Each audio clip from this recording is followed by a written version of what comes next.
La découverte ne vint pas d'un vaisseau ennemi ni d'une bataille perdue. Elle vint d'un fichier oublié, enfoui dans les archives d'un observatoire lointain, marqué d'un simple code. P-origine. Ravel, analyste de signaux, l'ouvrit par routine. Ce qu'il y trouva n'avait rien de routinier. Les premières lignes décrivaient des variations minuscules dans le fond cosmique, des motifs trop réguliers pour être naturels. Puis venaient des corrélations avec l'histoire humaine. Pic d'innovation, chute brutale, renaissance inattendue. Tout coïncidait. Trop parfaitement. Ce n'est pas une coïncidence, murmura Ravel. Il lança des comparaisons plus profondes. Les mêmes motifs apparaissaient près de systèmes habités par des espèces anciennes. Sauf que, pour la Terre, les signatures remontaient bien avant l'ère spatiale, bien avant les satellites, bien avant les archives fiables, des balises discrètes, des impulsions faibles, des corrections statistiques, pas des ordres, des suggestions.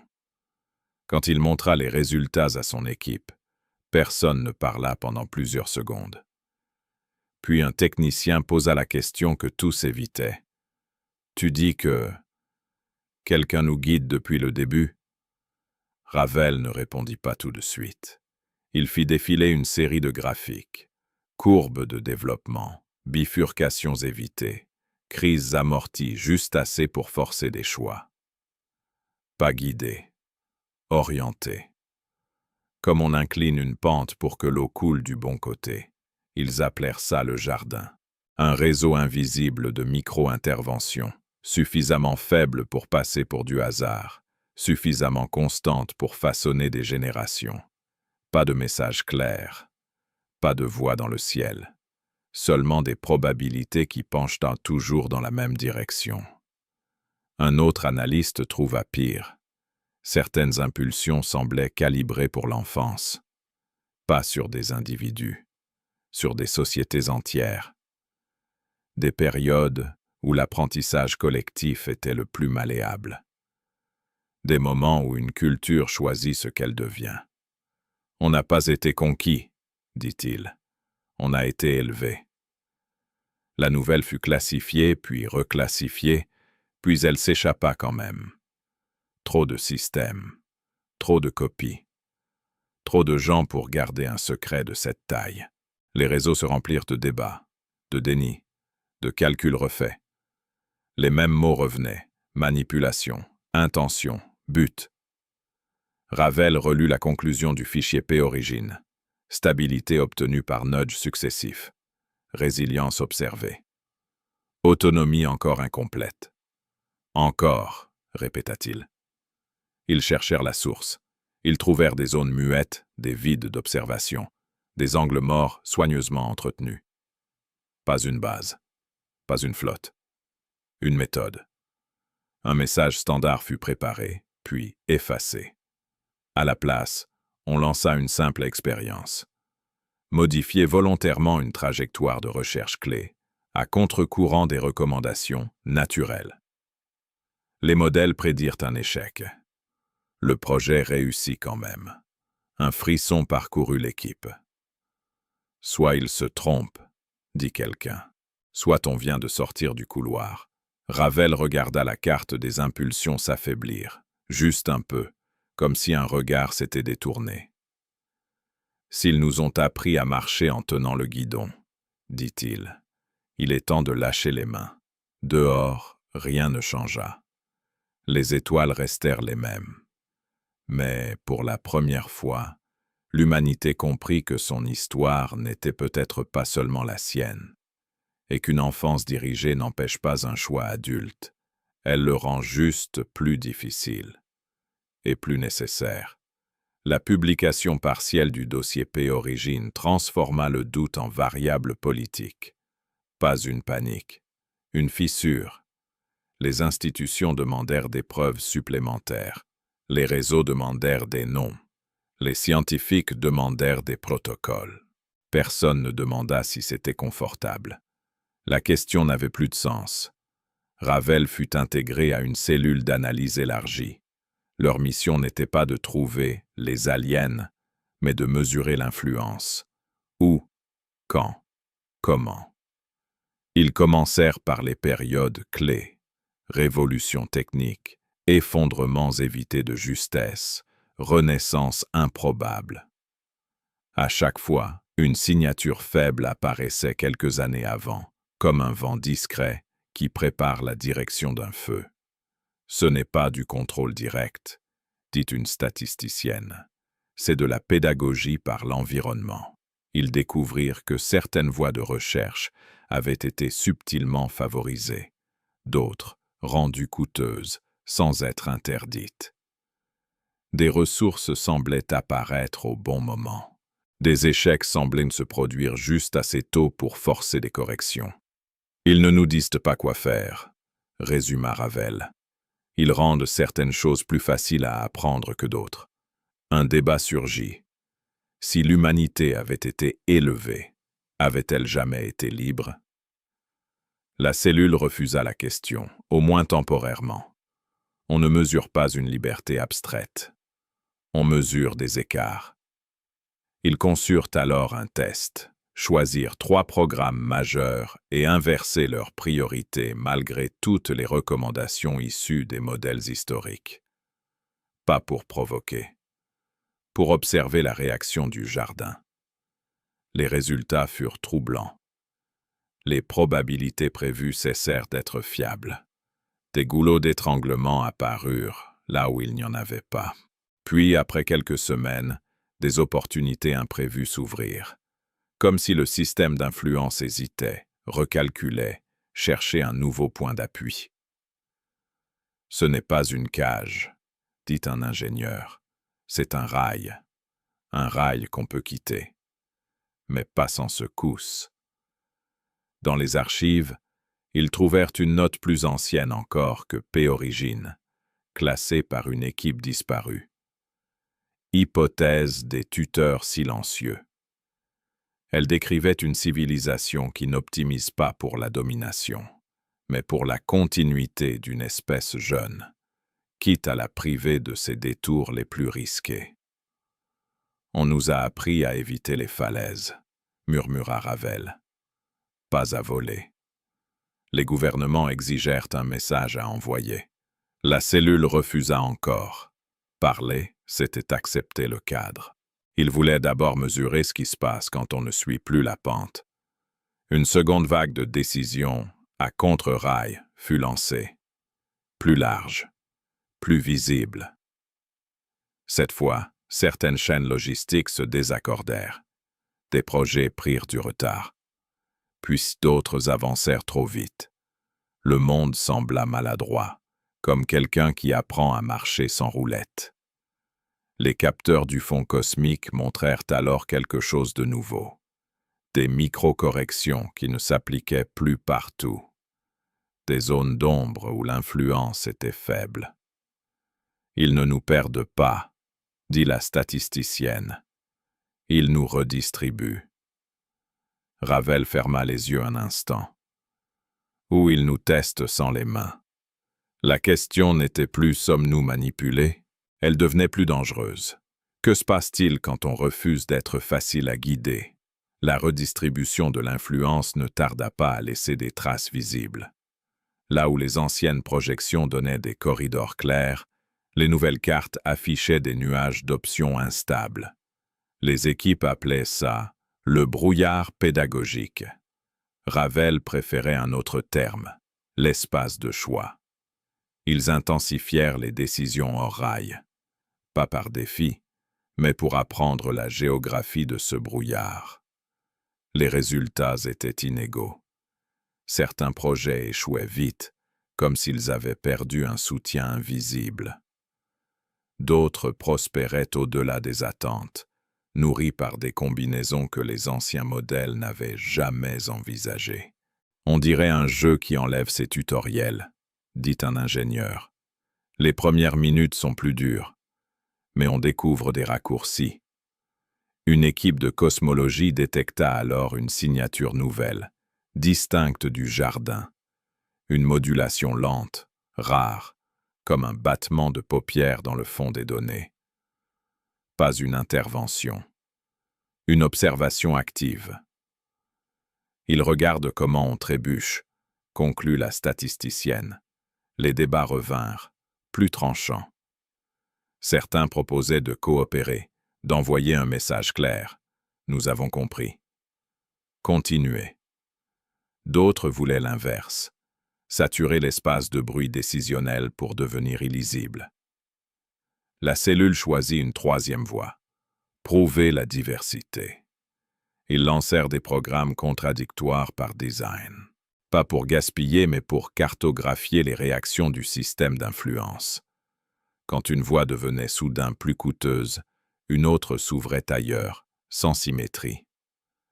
Le jardin ne corrigeait plus en douceur. Il cherchait des appuis locaux. C'est comme s'ils essayaient de nous accompagner sans nous conduire, dit Ravel.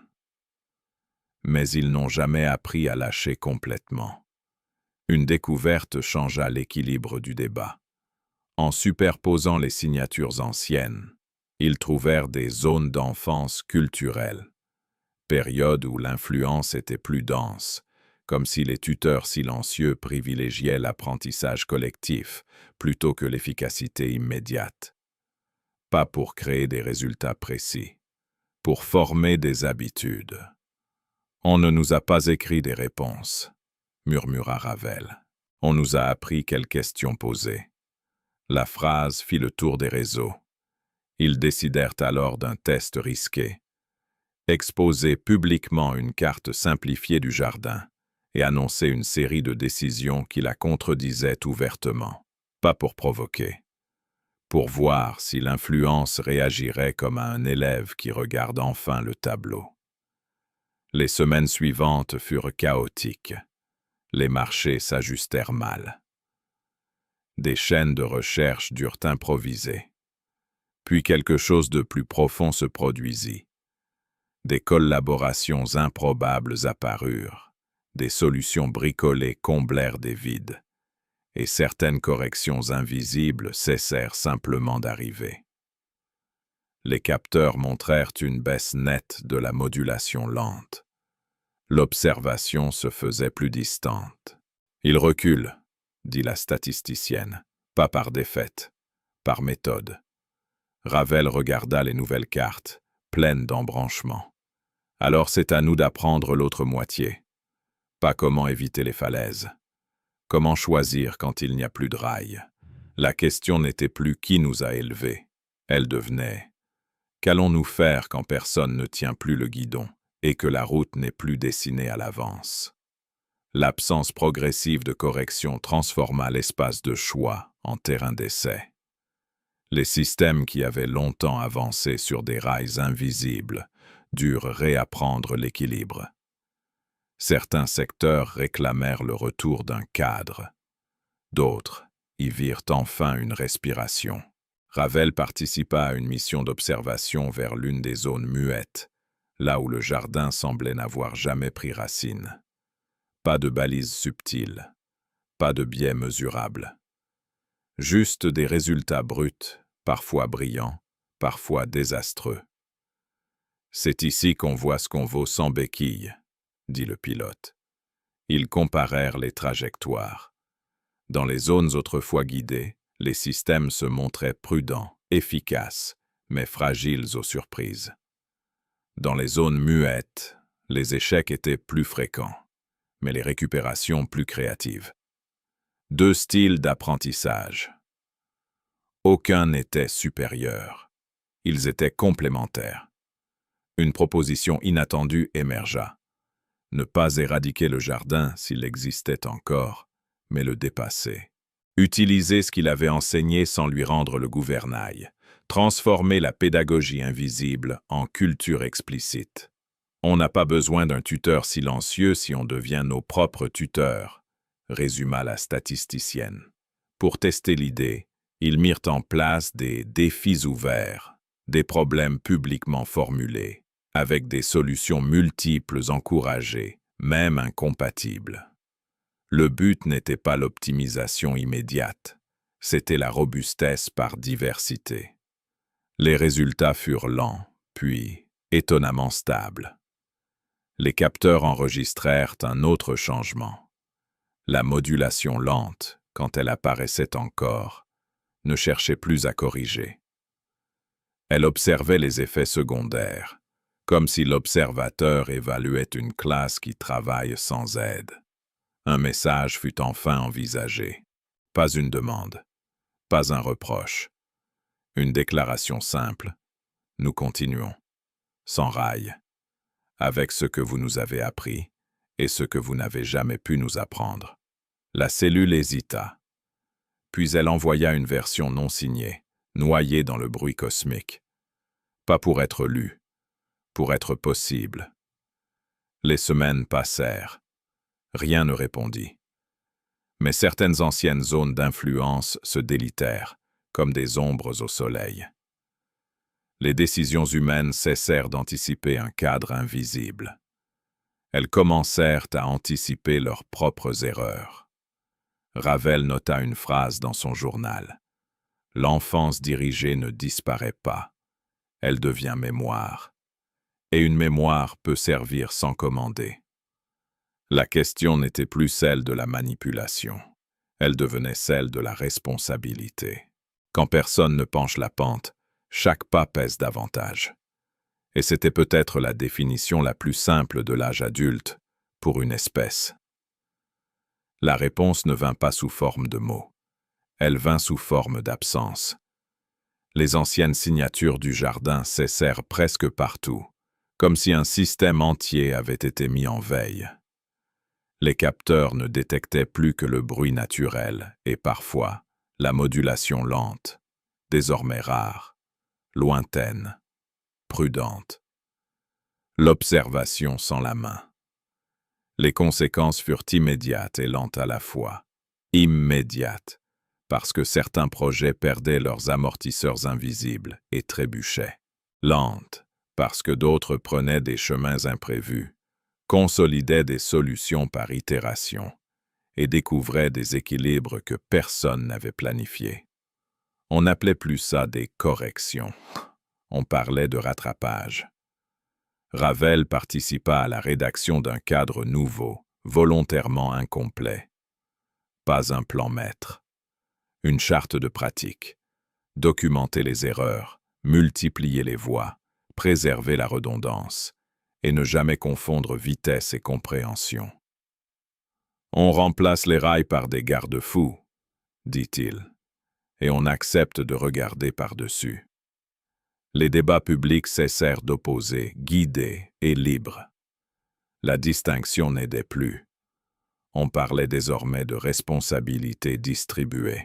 Chaque décision devait porter son coup, et chaque succès devait rester reproductible par d'autres, pas seulement par chance. Une dernière anomalie apparut dans le fond cosmique.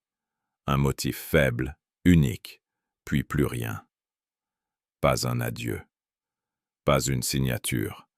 Juste la fin d'une présence régulière. Ils considèrent peut-être le cours terminé, murmura la statisticienne. Ou ils savent que les examens sans surveillance sont les seuls qui comptent, répondit Ravel. On ne célébra pas. On institua des revues ouvertes, des audits croisés, des protocoles de recul. On investit dans l'éducation des systèmes autant que dans leur performance. Les zones muettes et les anciennes zones guidées furent reliées par des échanges constants pour éviter que l'une n'oublie l'autre. Des années plus tard, quand quelqu'un demanda ce que les tuteurs silencieux avaient vraiment voulu, les réponses restèrent prudentes. Continuité peut-être, ou simple curiosité. Ce qui importait davantage, c'était ce que l'humanité avait choisi d'en faire, transformer une pédagogie cachée en une culture explicite. Ravel grava une phrase dans les archives ouvertes. Nous avons été inclinés vers certaines pentes. Aujourd'hui, nous dessinons des cartes, pas des rails. Le ciel demeura silencieux. Mais ce silence n'était plus un vide. C'était un espace de décision. Et dans cet espace, l'humanité a appris quelque chose de simple et de difficile. Être libre ne consiste pas à n'avoir jamais été guidé. Cela consiste à savoir quand on ne l'est plus et à marcher quand même.